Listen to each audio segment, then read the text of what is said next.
जी हाँ, पाकिस्तान की तारीफ में ये कसीदे ढाका के नेशनल प्रेस क्लब में पढ़े गए। वजह यही है जो जमात इस्लामी पाकिस्तान बनने की राह पर आगे बढ़ रहा है। पाकिस्तान से गाइडेड कुछ फोर्सेस हैं जो ये सब करवा रही हैं। ये कैसे हो गया, क्यों हो गया, आखिर कौन से लोग, कौन सी ताकतें इसके पीछे? कॉन्स्टिट्यूशन के प्रीएम्बल पे लिख दिया बिस्मिल्लाहिर रहमान और सेकुलरिज्म को रिप्लेस करके, जो स्प्लिट थी 1971 की, उसको रिप्लेस करके ऑलमाइटी अल्लाह वर्ड इनकॉर्पोरेट कर दिया, special solidarity with Islamic world को इनकॉर्पोरेट कर दिया और 1988 में आते आते जनरल इरशाद ने उसको स्टेट इस्लाम को स्टेट रिलीजन कर दिया। अली जिन्ना को बांग्लादेशी अपना राष्ट्रपिता बनाना चाहते हैं। तुम दोस्तों वीडियो की जानब आगे बढ़ते हैं, लेकिन आपको बता दूं कि ये वो भारत है जो कहता है कि सारे के सारे मुल्क इसके आगे घूमते रहें और कोई मुल्क आज़ादी हासिल ना करे। बांग्लादेश ने आज आज़ादी हासिल कर ली, शेख मुजीबुर रहमान के कचरे को उठाकर फेंक दिया है और दोस्तों मोहम्मद अली जिन्ना अब बांग्लादेश के नए नेशनल लीडर बन चुके हैं। ये कहा है कि रिस्टोर हो गए, क्योंकि पहले 1971 से पहले वही उनके लीडर थे, लेकिन बीच में आ जाता है सेपरेशन और दोस्तों 1971 का ये जो मसला आता है, इसमें शेख मुजीबुर रहमान को कायद-ए-आज़म की जगह दी जाती है और 14 अगस्त को फिर 26 दिसंबर की जगह दी जाती है। अब ये शुरू हो गया है कि 14 अगस्त को ही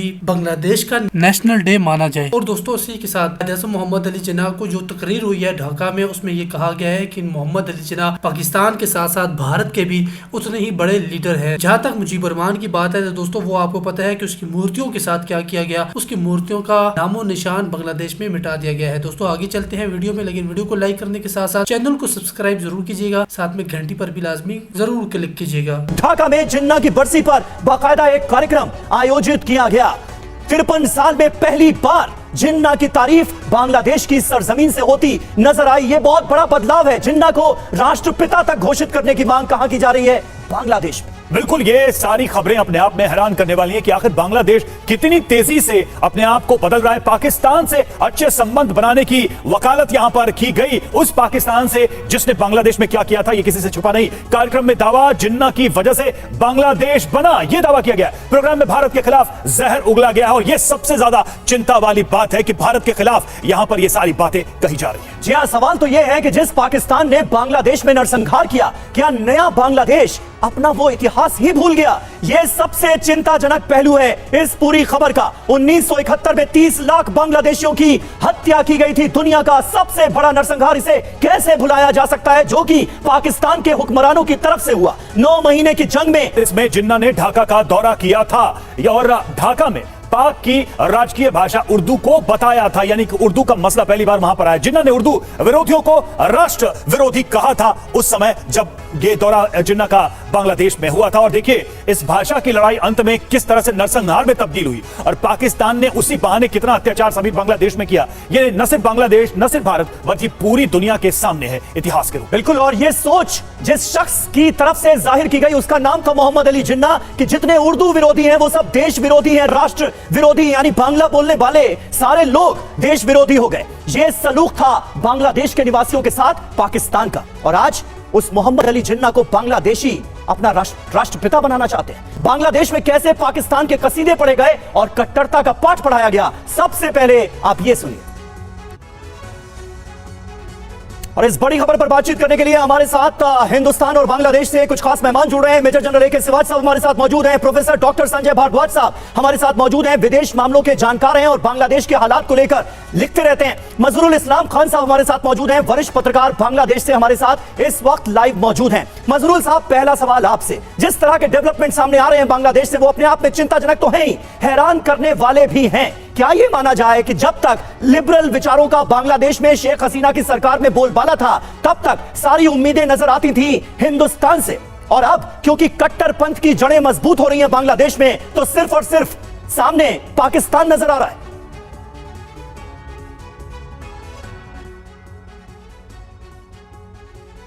मजहरुल इस्लाम साहब, मिल रही है आवाज आपको? इस्लाम साहब तक लग रहा है आवाज नहीं पहुंच पा रही है। सिवाज साहब, अगर इसका आप जवाब दे सके, क्या सबसे बड़ा रीजन आपको यही नजर आता है? क्या कारण यही है क्या, क्योंकि कट्टरपंथ अपनी जड़ें मजबूत करता हुआ बांग्लादेश में सीधे तौर पर नजर आ रहा है, और ऐसे में सामने जो मुल्क नजर आता है जो इस जड़ में खाद पानी डालने का काम कर सकता है, वो है पाकिस्तान। हाँ बिल्कुल सच्ची बात है समीर, ये एक विडंबना है कि आज वही बांग्लादेश जिसको आज़ादी दिलाई थी भारत ने 1971 में, आज वही बांग्लादेश पाकिस्तान की तरफ जा रहा है और उसकी अगर आप देखें उस समय भी उसने पाकिस्तान का साथ दिया था। वो पार्टी जो थी वो बिल्कुल चाहती थी कि पाकिस्तान की आर्मी ही कंट्रोल करे। आज वो फिर दोबारा पावर पे आ गई है और वो जो बांग्लादेश नेशनल पार्टी है जो कि एक प्रकार से खारिदा दिया कि वो भी प्रो पाकिस्तान है। तो ये जो एलिमेंट्स आए हैं आज की तारीख में जो पावर पे आए हैं इंक्लूडिंग मोहम्मद यूनुस, ये प्रो पाकिस्तान है, एंटी इंडिया है। और यही नहीं, एक एंटी इंडिया सेंटीमेंट भी पैदा कर दिया पूरा बांग्लादेश में। मगर क्या बांग्लादेश इस एंटी इंडिया सेंटीमेंट के साथ अपने आप को सर्वाइव कर पाएगा? मुझे लगता नहीं ऐसा होगा, क्योंकि इकोनॉमी बहुत इंपॉर्टेंट चीज है। अगर आप इन चीजों को देखें कि 1971 में जब बांग्लादेश पाकिस्तान से अलग हुआ था तो एक बहुत गरीब देश था, मगर उसने 75 साल के अंदर या 25 साल के अंदर, और इसके मुकाबले जो 75 साल में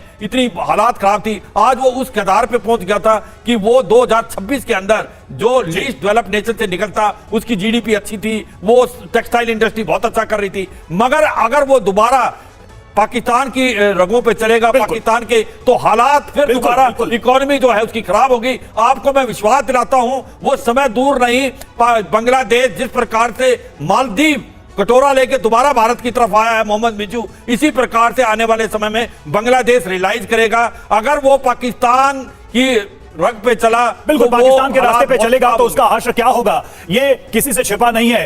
क्या बांग्लादेश में भी कुछ ऐसा ही देख रहे हैं? बैकग्राउंड में क्या मिलिट्री फोर्स है? या यही बात तो बांग्लादेश के लोग भी कह देंगे कि भाई यहां की आवाम ये सब नहीं चाहती, कौन करवा रहा है? ये सवाल रह जाएगा।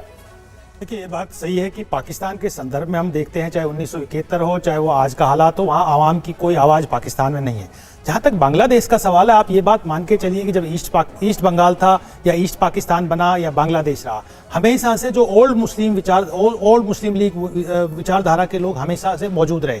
ये कभी सलीमुल्लाह के रूप में रहे, कभी मौलाना भाषानी के रूप में रहे, कभी जनरल जियाउर रहमान के रूप में रहे, या फिर ये कहिए कि जमात इस्लाम का जो हमेशा एक प्रेजेंस वहाँ रहा। 1971 में उन्होंने कोलैबोरेट किया पाकिस्तान आर्मी के साथ, उसमें अल बदर, अल शाम, रजाकार, इस्लामिक छात्र शिविर, जमात इस्लाम, ये सब कोलैबोरेट किया। ये कौन थे? ये सब बांग्लादेश में मौजूद थे। तो जब ये हमेशा से 1906 से लेके 1947 में पाकिस्तान के निर्माण से लेके 1971 तक रहे, लेकिन इनका खुला चेहरा दोबारा देखने को मिला जब 1975 में बंगबंधु मुजीबुर रहमान की हत्या कर दी गई और जियाउर रहमान जब सत्ता पे काबिज हुए तो उन्होंने क्या किया? कॉन्स्टिट्यूशन को ही बदल दिया। तो ये ताकतें जो है ओल्ड मुस्लिम लीग विचारधारा के लोग बांग्लादेश में हमेशा मौजूद रहे और इनका समर्थन पाकिस्तान और उनकी आईएसआई का नियमित रूप रहा है। जो इंस्टीट्यूशन स्टेट, जो उनके डीप स्टेट है, उसका हमेशा समर्थन रहा है। और जब जब इनको मौका मिलता है ये बाहर निकल के आते हैं। लेकिन एक बात मत भूलिए, इस तरह की कट्टरपंथी ताकतें बांग्लादेश के अंदर पहले से मौजूद रही हैं। संजय जी, आऊंगा मैं आपके पास, उससे पहले अपने दर्शकों के सामने कुछ और फैक्ट्स रख देते हैं। पाकिस्तान की राह पर नया बांग्लादेश, ये बता रहे हैं 5 सबूत। जी हां, 5 सवाल सबसे पहले आपके सामने रख दें। शेख मुजीबुर रहमान की पहचान मिटाई गई, ढाका में शेख मुजीबुर रहमान की मूर्ति तोड़ी गई। आप देखिए किस तरह से आरक्षण विरोधी आंदोलन के नाम पर शेख मुजीबुर रहमान की प्रतिमाएं तोड़ी जा रही थी। अब सामने आ रहा है सच, शेख मुजीबुर रहमान से जुड़े सारे स्मारक नष्ट किए गए। चौथा यह कि शेख मुजीबुर रहमान की जयंती पर छुट्टी जो होती थी उसे रद्द कर दिया गया, उसे कैंसिल कर दिया गया। यानी एक तरीके से फादर ऑफ नेशन के रूप में उनकी जो पहचान थी उसे पूरी तरह से मिटाने की कोशिश। और पांचवा कि जिन्ना को अब राष्ट्रपति बनाने की मांगी। देखिए, पूरा अगर आप डॉट्स जोड़ें तो यह बात समझ में आती है कि पूरी योजना के साथ, पूरी प्लानिंग के साथ यह सारा कुछ किया जा रहा था। सिवाय सर बात यहां आके रुकती है कि यह तो पूरा स्क्रिप्टेड है। ये लग रहा है कि किसी ने पूरी स्क्रिप्ट लिखी कि स्टेप बाय स्टेप कैसे इस पूरे मुल्क का, बांग्लादेश का जो एक्चुअल कैरेक्टर है वो बदल देना है, न सिर्फ सरकार में बल्कि समाज के अंदर भी। इसीलिए तो ये सारे प्रतीक पब्लिकली मिटाए गए, ये बेइज्जती की गई उस शख्स की जिसने बांग्लादेश के लिए जान दी, अपने परिवार को कुर्बान किया, जिसने लड़ाई लड़ी।